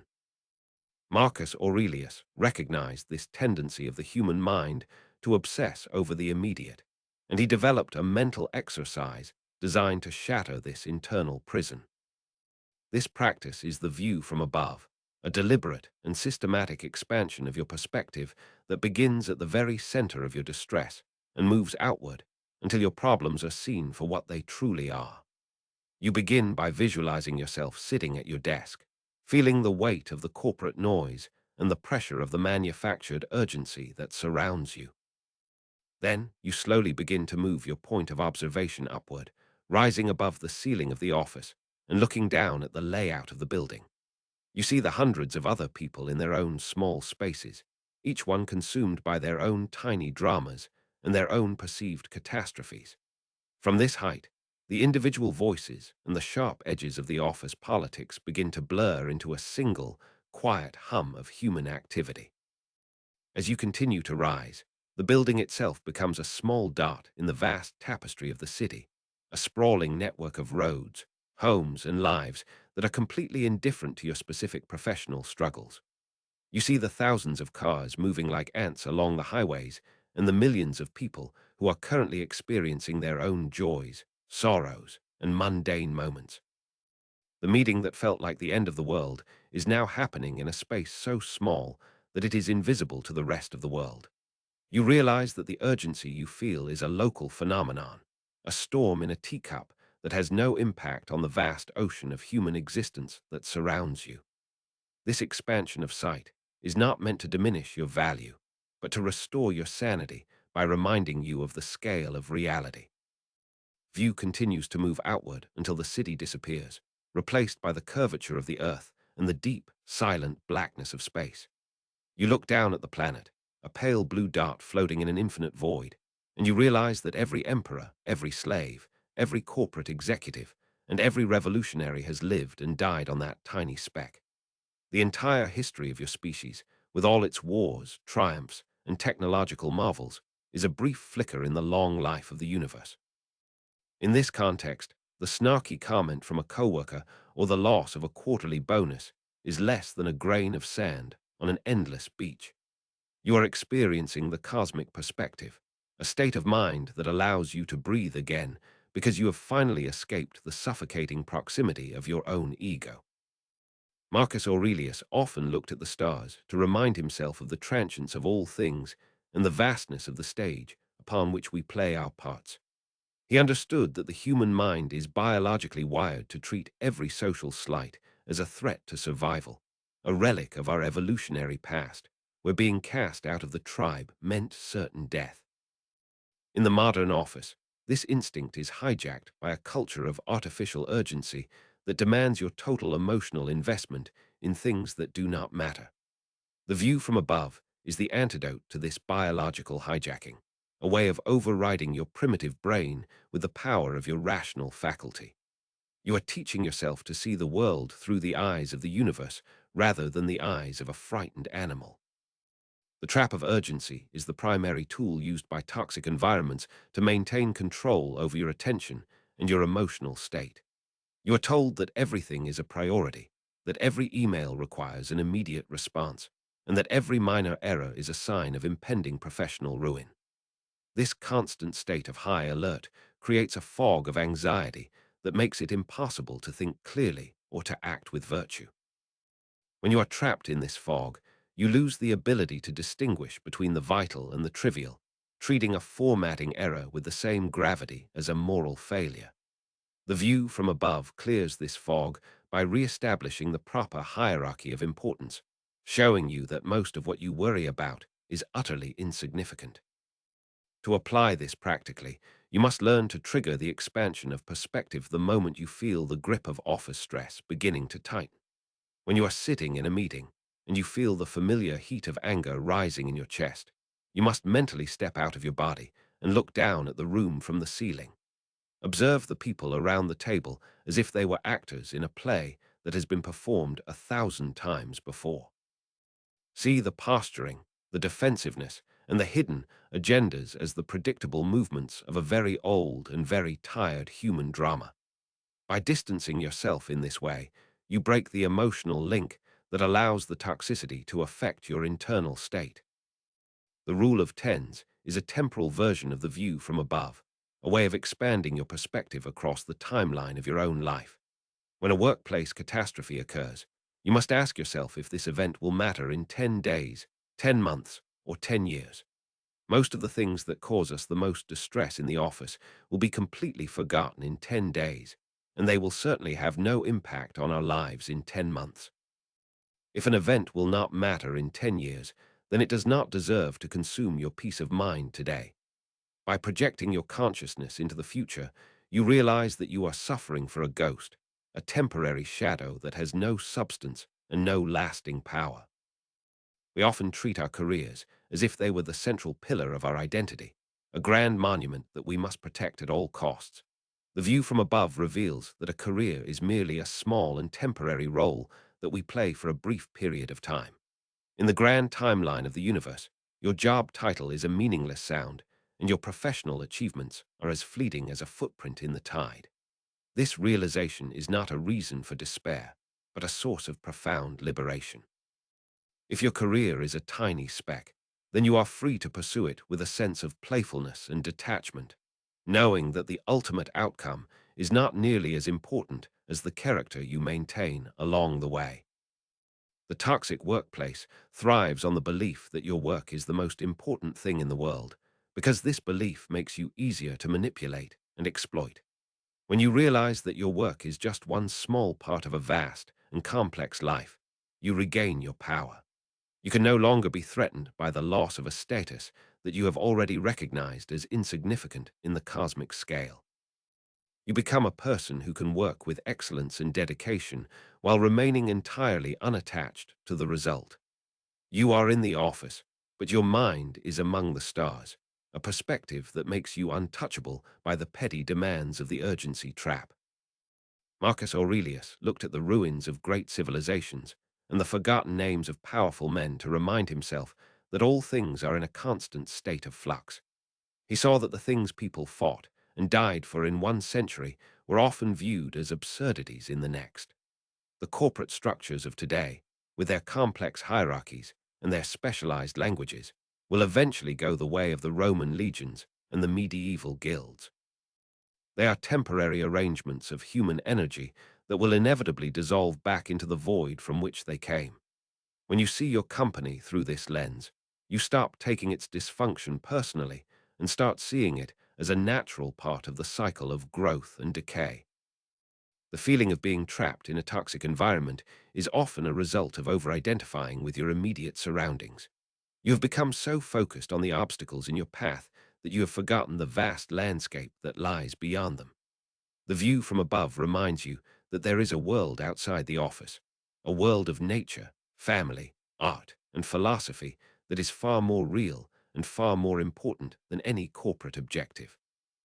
By regularly visiting this wider world in your mind, You ensure that the toxins of the office do not become the toxins of your life. You are keeping your perspective wide and your soul clean, refusing to let the narrow walls of the workplace define the boundaries of your existence. This expansion of sight also allows you to see your coworkers with a newfound sense of compassion, as you realize that they too are trapped in their own narrow perspectives. The arrogant manager is not a monster, but a small person who is desperately trying to assert their importance in a universe that they subconsciously know is indifferent to them. The jealous peer is not an enemy, but a frightened individual who is clutching at straws to find a sense of worth. When you look down on the office from the height of the stars, the malice and the greed of others no longer seem threatening. They seem pathetic.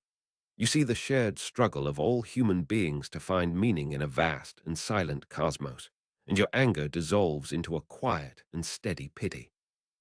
The view from above is the ultimate tool for maintaining your integrity, because it reminds you of the only thing that truly lasts, your character.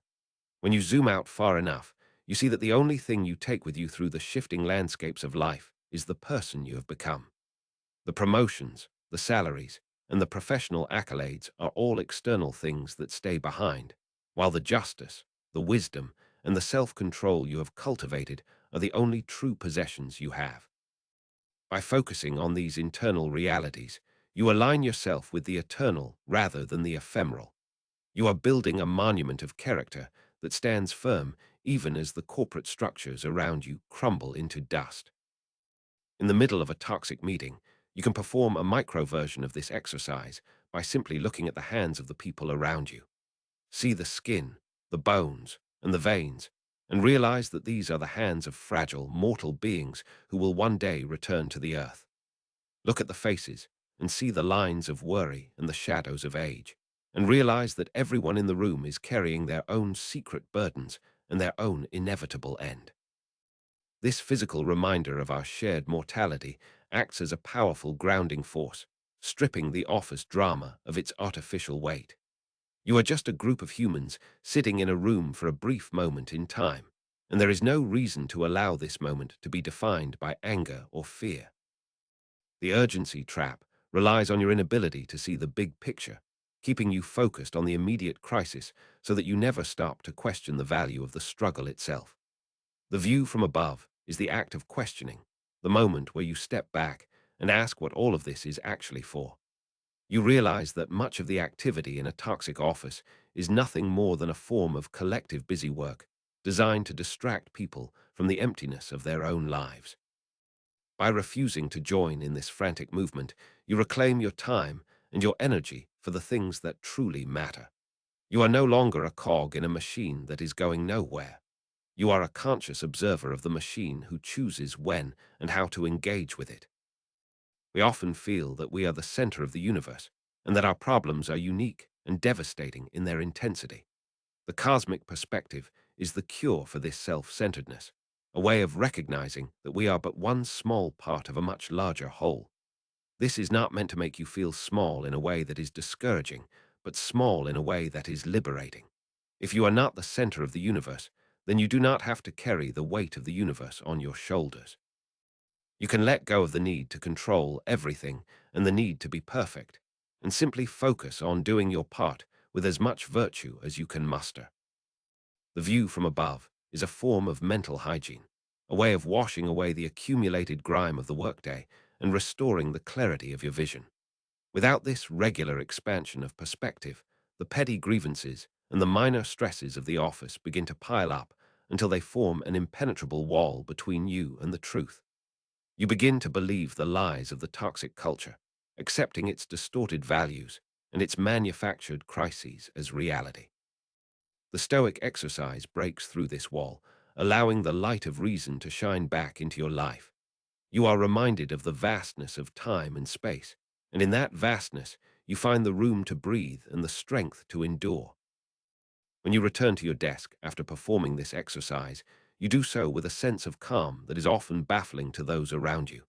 They see you navigating the same chaos and the same pressure, but they do not see the stars that you are carrying in your mind. You are responding to the urgency with a steady and deliberate pace, refusing to be hurried by the panic of others. You are performing your tasks with excellence, but you are no longer attached to the outcomes in a way that can hurt you. You have escaped the trap, and even though you are still physically in the office, your spirit is free. The corporate world is a master of creating illusions, of making the temporary seem permanent and the trivial seem vital. The view from above is the ultimate illusion breaker, the tool that allows you to see through the branding and the posturing to the underlying reality of the human condition. You see that the office is just a place where people go to trade their time for resources, and that the toxicity is just a byproduct of their own confusion. By maintaining this clear-sightedness, you prevent the environment from ever truly owning you. You are a visitor in the corporate world, a traveler who is passing through on the way to something much more significant. The timeline of history is littered with the remains of organizations that believed they were indispensable and individuals who believed they were untouchable. The view from above shows you the inevitable end of every corporate drama, a perspective that allows you to face the present with a sense of profound equanimity. You know that this too shall pass, and that the only thing that will remain is the quality of the mind you brought to the experience.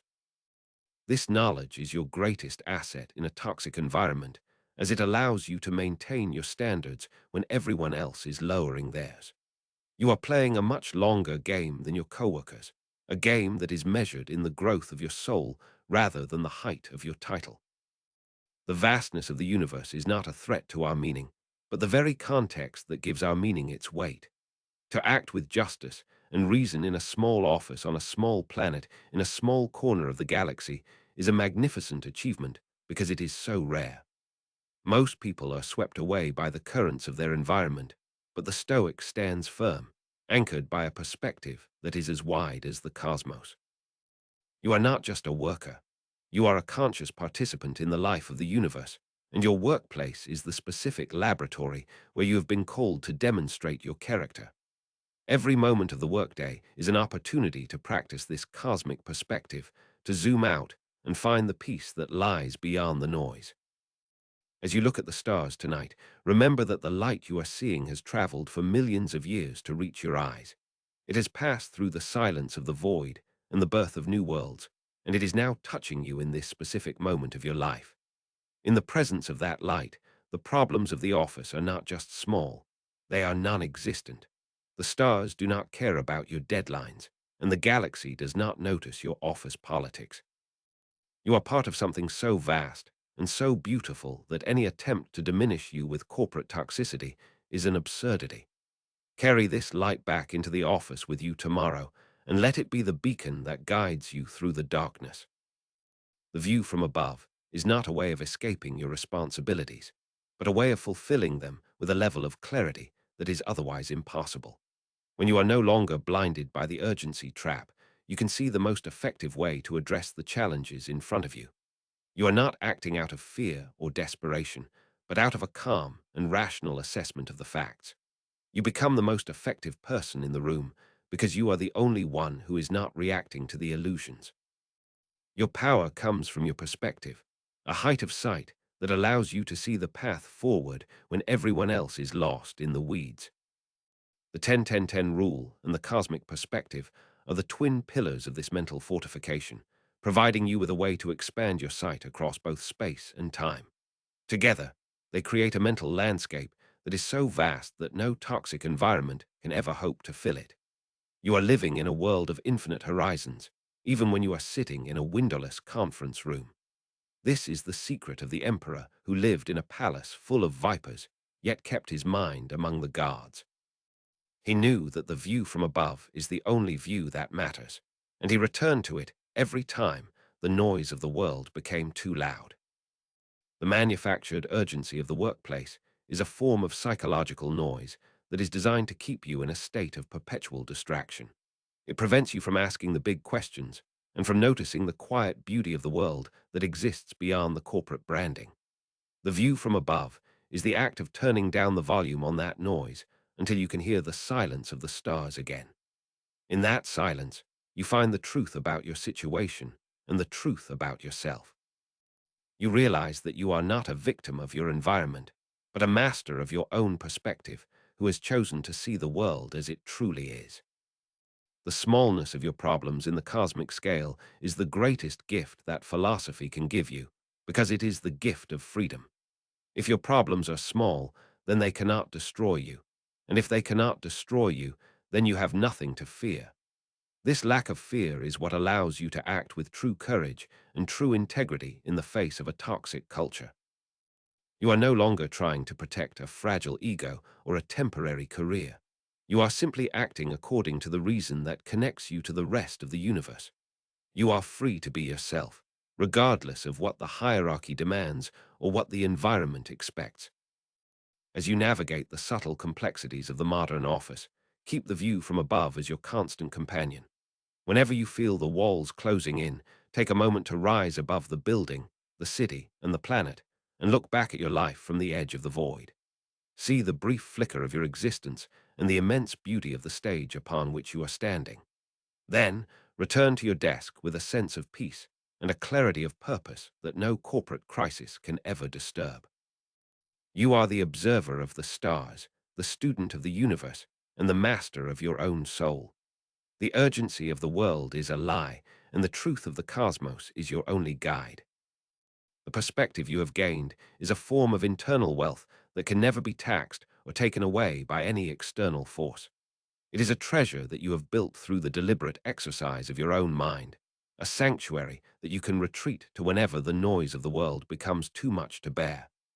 This is the true meaning of the inner citadel, a fortress that is built not of stone and mortar, but of perspective and reason.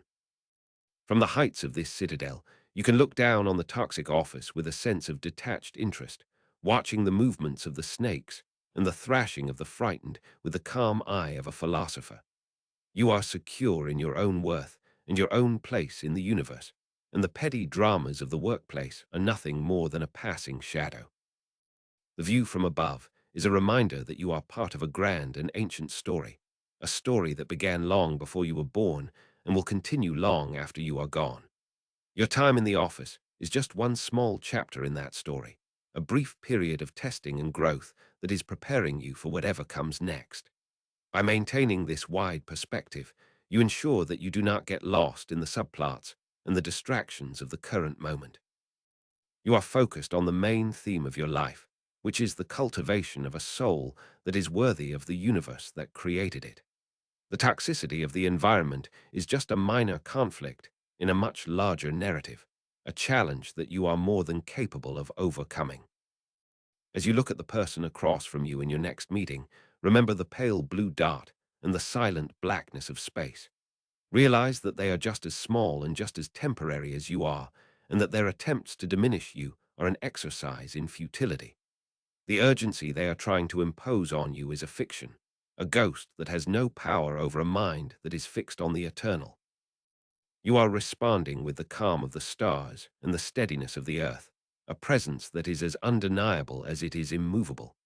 You have found the view from above, and from this height, the world looks exactly as it should, a place of infinite possibility and profound peace. The endurance we have cultivated through the morning warning and the dichotomy of control is a powerful shield, but it is not intended to be a suicide pact with a failing institution. There is a common misconception that Stoicism is a philosophy of infinite tolerance, a way of becoming a human punching bag for the whims of a dysfunctional hierarchy. Marcus Aurelius did not write his private thoughts to encourage a life of silent suffering under the boot of incompetence or malice. He wrote to preserve his ruling faculty, that central core of reason and justice that defines a human being. If the environment you inhabit begins to actively degrade this faculty, the most virtuous act you can perform is to remove yourself from that environment entirely. The ruling faculty is your only true possession, the inner legislator that determines how you respond to the world and what kind of person you are becoming. In a toxic office, the pressure to conform to a culture of dishonesty or fear can be so pervasive that it begins to warp your own judgment. You might find yourself considering a lie to protect your position or feeling a surge of genuine hatred for a colleague who has undermined you. When these internal shifts occur, the toxins have moved beyond the walls of the office and have begun to seep into the sanctuary of your soul. At this point, the laboratory of the workplace is no longer providing you with the resistance you need to grow. It is providing a poison that is beginning to kill your character. Identifying the tipping point where endurance becomes self-destruction requires a level of honesty that most people are afraid to confront. You must ask yourself if your daily struggle is making you more patient and wise, or if it is simply making you more cynical and bitter.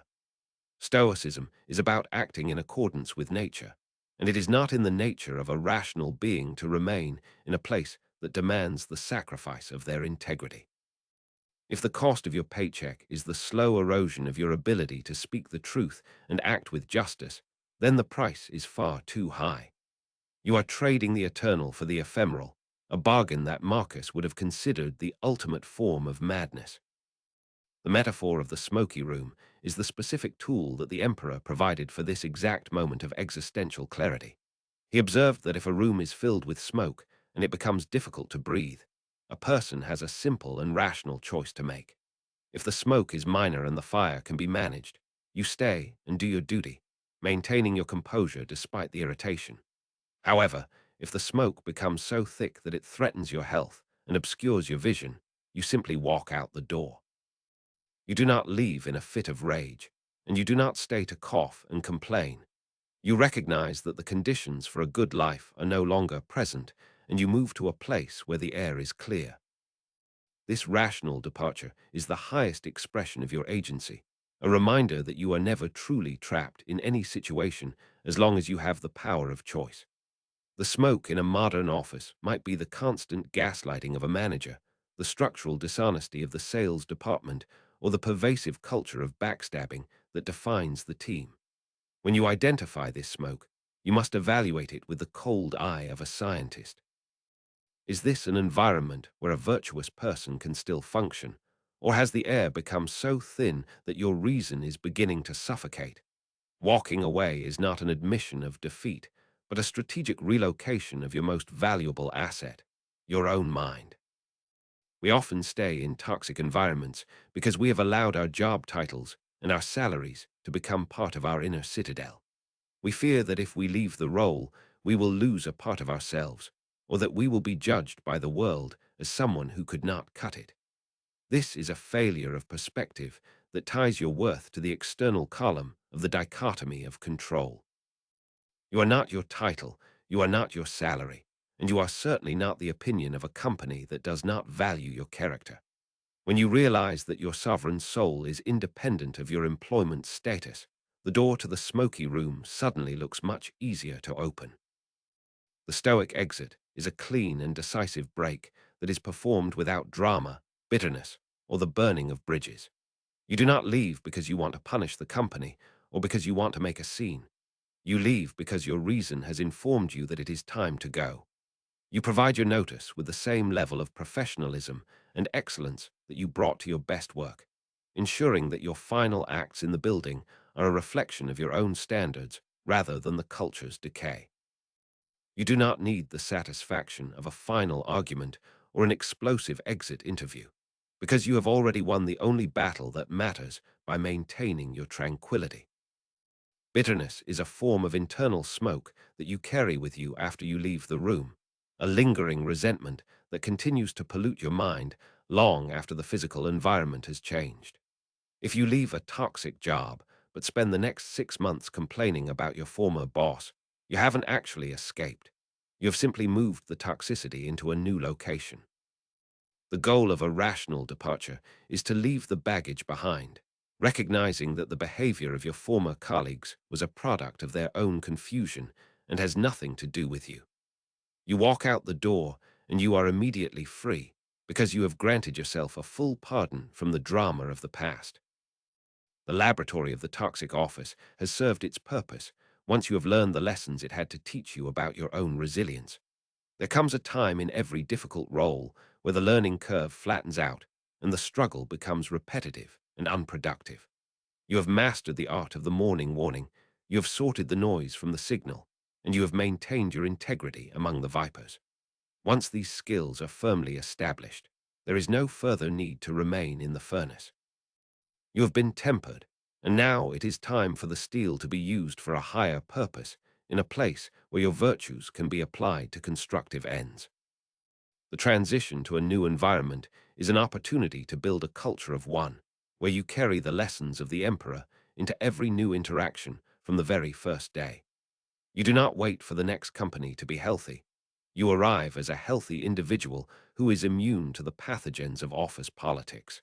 Because you have faced the worst and survived, you possess a quiet authority that others will instinctively recognize and respect. You are no longer searching for a sanctuary because you have become a sanctuary. Your presence in a room changes the atmospheric pressure, making it more difficult for toxicity to flourish in your immediate vicinity. Long-term survival in the professional world requires the ability to see your career as a series of theaters where you are called to perform the play of your life. Some theaters will be magnificent and supportive, while others will be crumbling and filled with hostile audiences. Your job is to play your part with excellence regardless of the setting, but also to know when the play has reached its natural conclusion. Staying for a second act in a theater that is on fire is not an act of bravery. It is a misunderstanding of the script. You move to the next stage with the same steady heart, ready to apply your reason to a new set of challenges. The mastery of your own soul is a lifelong project that requires you to be both a disciplined soldier and a wise architect. You must be willing to endure the hardships of the frontier, but you must also be willing to design a life that is conducive to the flourishing of your reason. Marcus Aurelius spent years in the freezing camps of the Danube, but he never lost sight of the fact that he was the master of his own internal world. He did not seek out the smoke, but he knew exactly what to do when it became too thick to bear. You are the heir to this wisdom, the sovereign of a kingdom that no corporate entity can ever conquer. As you look toward the future, understand that the skills you have developed in the toxic office are the most valuable assets you possess. You have learned how to remain human in a world that often demands you be a machine or a monster. You have learned how to see through the illusions of urgency and status to the underlying reality of the human condition. These are not just survival skills. They are the foundations of a meaningful and powerful life. You are no longer afraid of the smoke, because you know that you have the strength to endure it and the wisdom to walk away when the time is right. The final synthesis of the Stoic blueprint is the realization that your life is a work of art that you are creating with every thought and every action. The toxic office was just one color on your palette, a dark and difficult shade that gave the rest of the painting its depth and its contrast. You do not regret the time spent in the furnace, but you also do not let the furnace define you. You are the artist, the emperor, and the master, and your work is far from finished. The door is open, the air is clear, and the next chapter of your excellence is waiting to be written. The true test of your philosophy is not how you speak about it, but how you live it when the stakes are at their highest. To walk away from a toxic environment with a peaceful heart is a greater victory than any promotion or accolade the world could offer.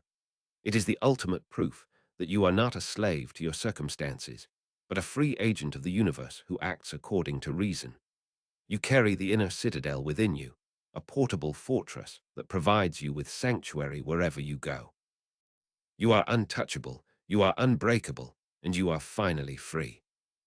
As you move forward, let the meditations of the Emperor be the steady pulse beneath your own thoughts, a reminder of the ancient lineage of resilience to which you belong.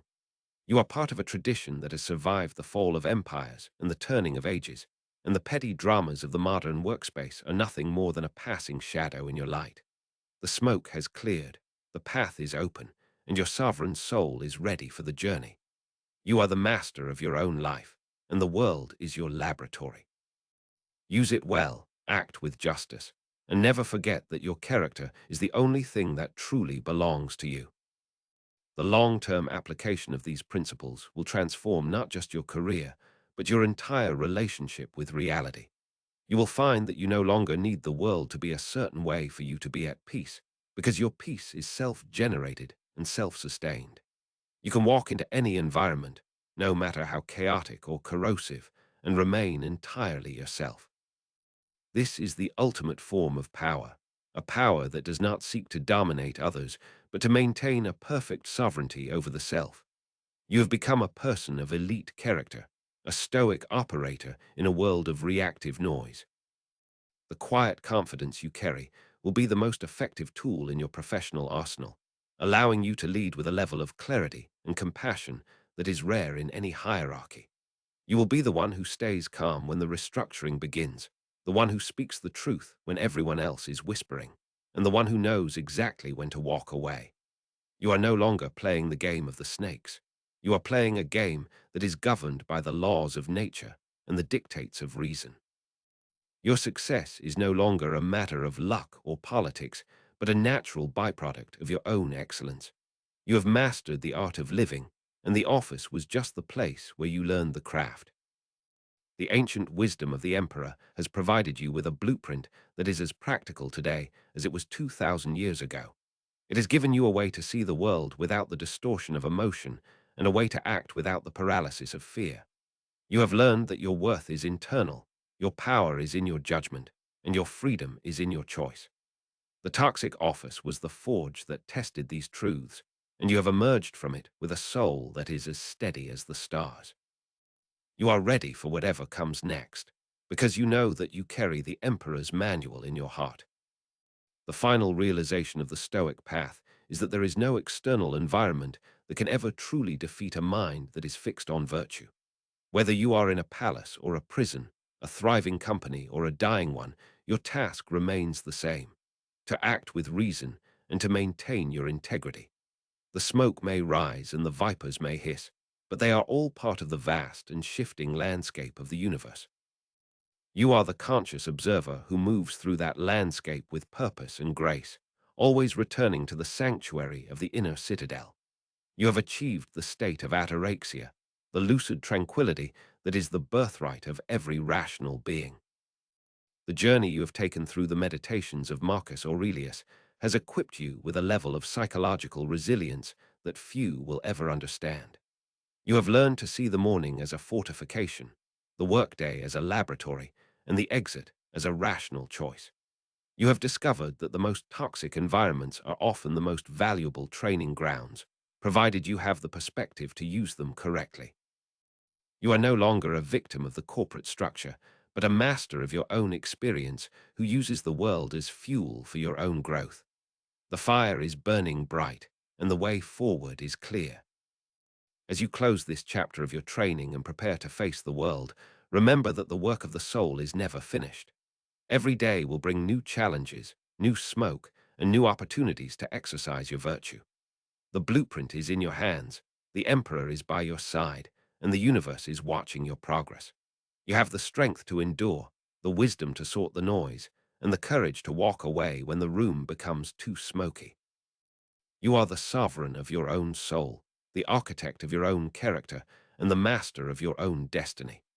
Now, go out and live the life that your reason demands, for you are the only one who can truly claim your freedom. Subscribe to the Elevated Within to continue your journey into the depths of the inner citadel.